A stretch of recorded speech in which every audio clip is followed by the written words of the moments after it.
புதுக்கோட்டை மாவட்டம் நமனசமுத்திரம் தேக்காட்டூரில் பொங்கல் பண்டிகையை முன்னிட்டு விளையாட்டுப் போட்டிகள் நடைபெற்றன.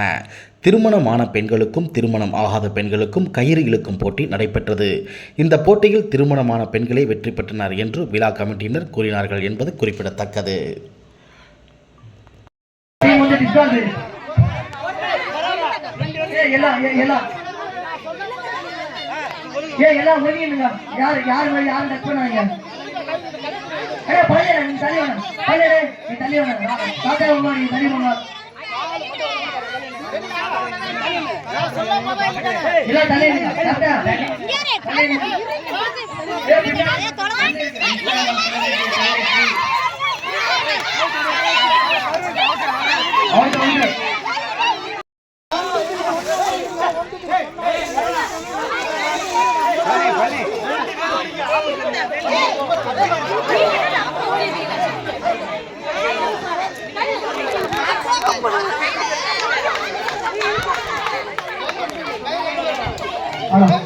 அண்ணா ராஜ்குமார் நீ பின்னாடி